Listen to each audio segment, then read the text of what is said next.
Muy buenas y que Dios les bendiga.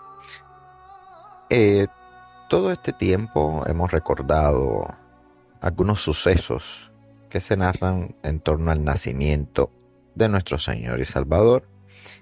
Colocamos a los magos de Oriente en su lugar, basándonos en las verdades que están en el Evangelio y que todos ustedes pueden consultar.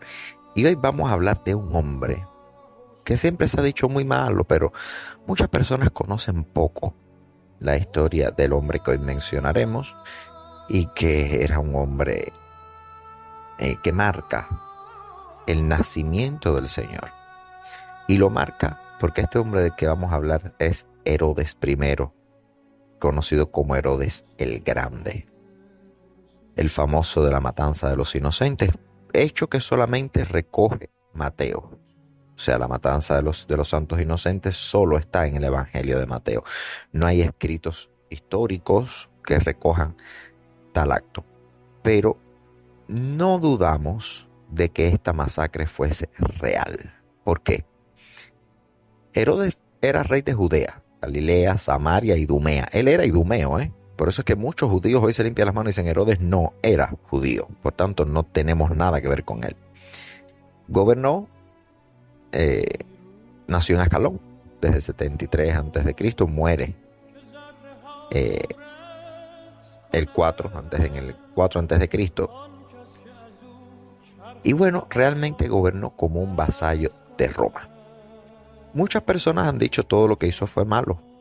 Y yo siempre digo, incluso en estos dictadores, en estos ogros, en estos tiranos, siempre ha habido destellos de algunas obras que realmente fueron positivas. Aunque el mal que hicieron, realmente, déjenme decir, la raza contra todo lo positivo que pudiesen haber logrado. Edificó la fortaleza antoniana, hizo un palacio real, hizo un anfiteatro, un teatro, un hipódromo.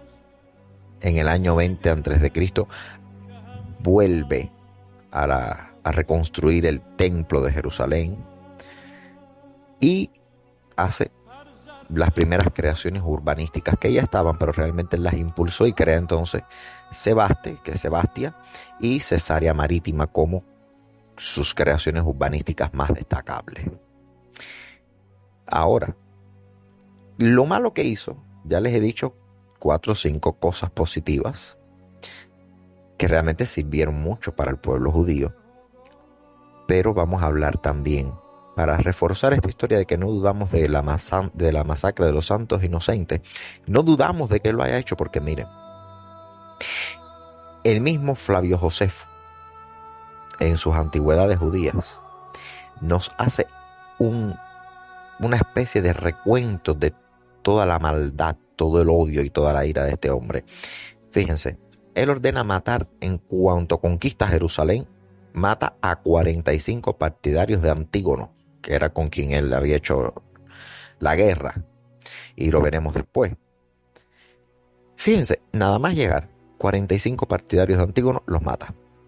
Mata a su cuñado Aristóbulo, mata a los 2 esposos de su hermana Salomé, a su propia suegra Alejandra, a su propia esposa Mariamne y a sus hijos Alejandro y Aristóbulo. Por eso es que muchas veces en la iglesia romana él es considerado un demonio más, que ha tomado posesión de cuerpos, etc. Fíjense si este hombre era malo, que como sabía que nadie lo soportaba, ordena que cuando él se muera, pasaran por las armas a incontables, a numerosos judíos que eran ilustres y que previamente habían sido concentrados en el hipódromo de Jericó, con el solo fin de evitar que la gente se alegrara cuando él se muriera. Esa fue su orden. Cuando yo muera, maten a todos los judíos que están en el hipódromo para que la gente así no pueda alegrarse de mi muerte, sino que lloren la muerte de estas personalidades de la comunidad. Y el relato más conocido, como ustedes saben, es la matanza de los santos inocentes que narra el Evangelio de Mateo. Por tanto, si ustedes ven toda la maldad que este hombre destiló, no podemos negar que pudiese haber mandado a matar a todos los inocentes. A lo mejor fue un delito que también le achacaron, también le echaron encima y no lo cometió. Pero vemos lo importante de esto es ver la dimensión de lo que es un tirano y que Jesús nace con una fuerte rivalidad ya desde el vientre materno ya hay rivalidad.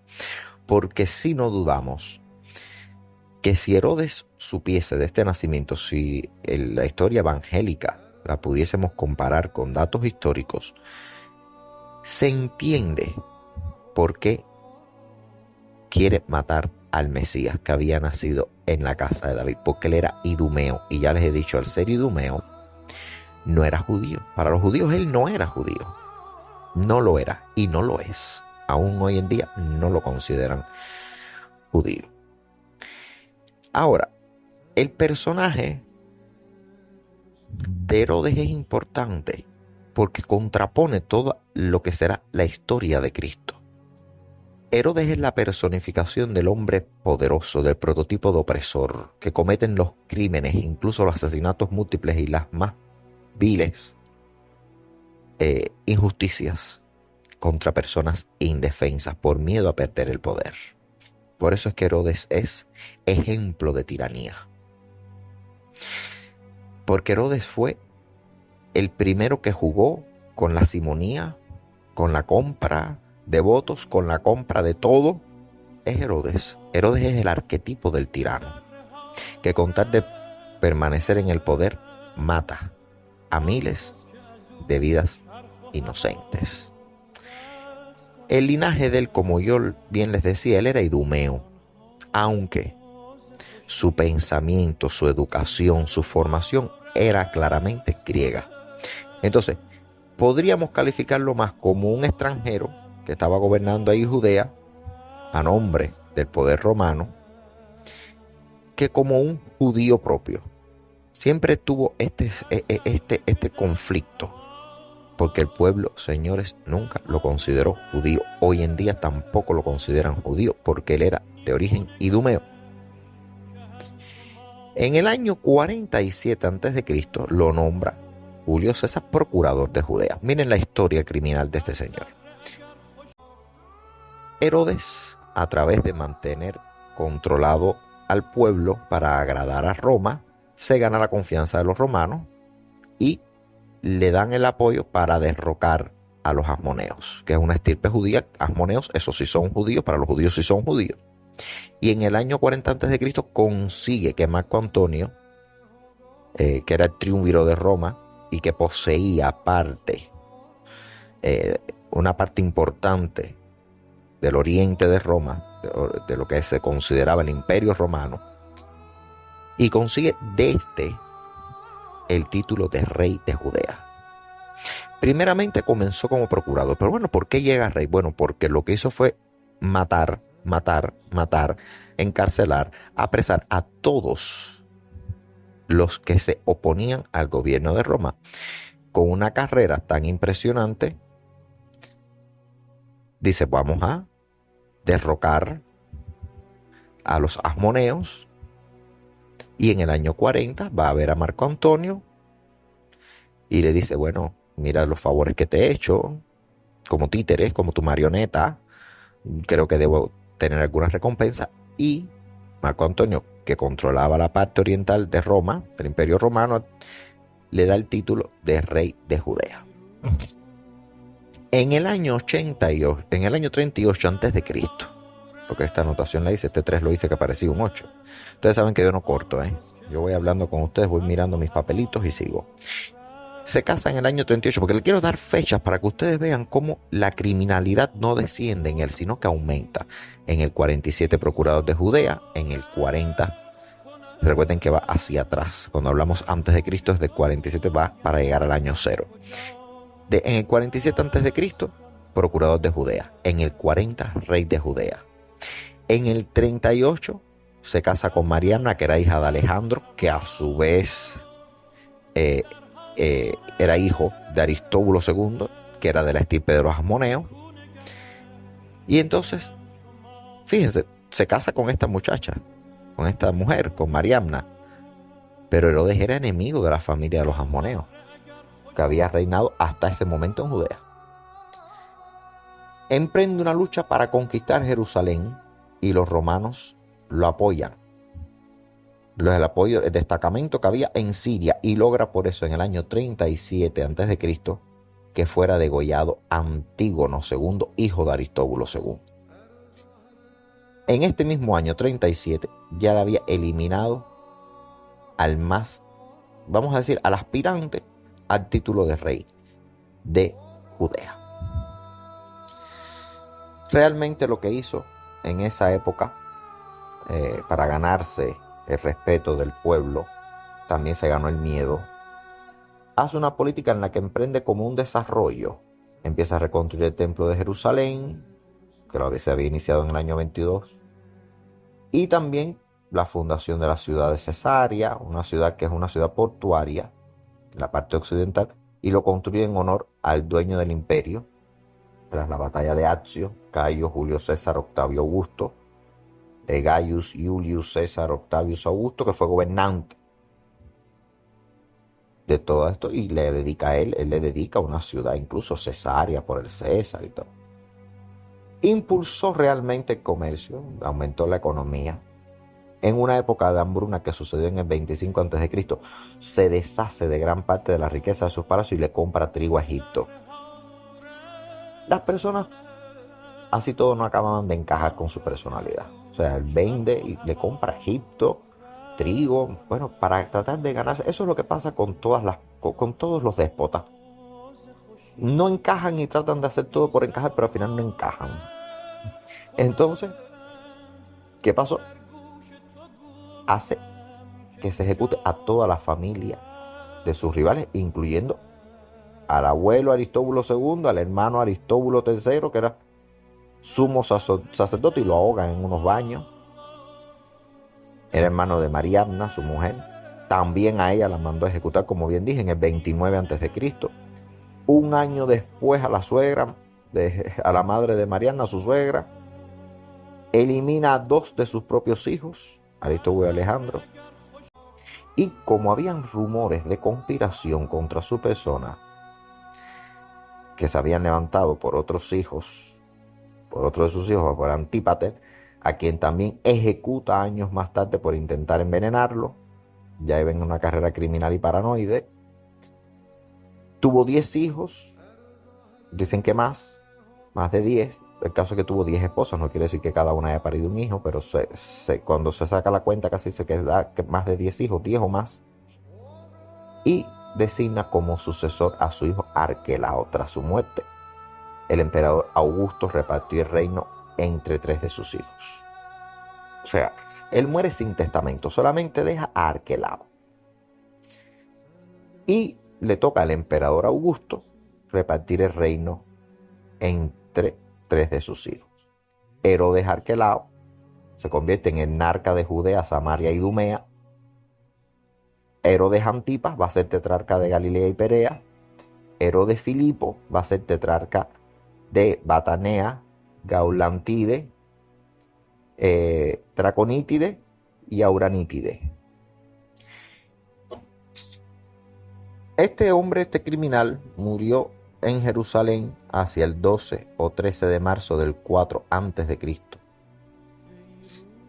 entre la Pascua y el eclipse lunar. Por eso es que muchas veces se dice, es el mismo que nos habla Mateo, no fue Messi, fue el mismo. Lo que su datación es de que muere entre el 12 o 13 de marzo del 4 a.C., entre la Pascua y el eclipse lunar. Y lo más reciente es que en el año 2007 la Universidad Hebrea de Jerusalén anunció el hallazgo de la tumba de Herodes en el Herodión, a pocos kilómetros de Jerusalén. Hecho que, sin embargo, y sin perjuicio del prestigio de los arqueólogos de la Universidad Hebrea, como se lee aquí, no se haya totalmente probado, dada la escasez de texto, dicen ellos, y dataciones fehacientes. O sea, dijeron que habían encontrado la tumba, pero realmente, y ahora les estoy leyendo esta información, no está totalmente probado, porque no existen textos o dataciones fehacientes que así lo corroboren. Herodes el Grande, podríamos decir que el grande en maldad, el grande en criminalidad, mató a toda su familia, era un paranoide. Y ustedes pueden entender, les he dado esta imagen para que ustedes vean el momento en que Cristo nace y el por qué la matanza de los santos inocentes y el por qué la historia de que le dice a los magos vamos a adorarlo.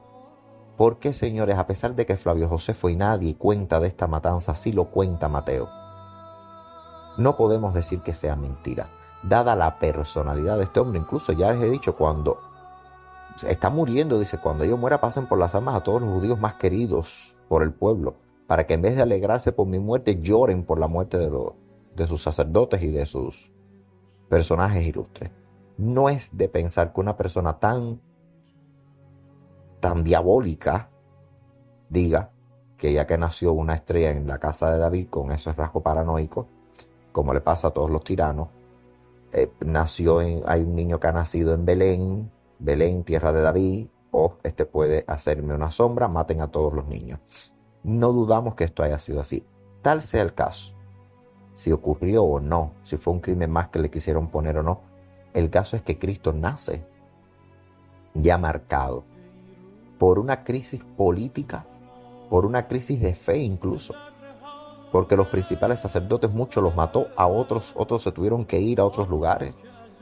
O sea que Cristo nace realmente en un contexto que para los judíos, y esto explica su nacimiento, explica su muerte, era un contexto que para los judíos que estaban esperando al Mesías para salir de todas estas personas, fuera un contexto bastante difícil para toda la región de Judea.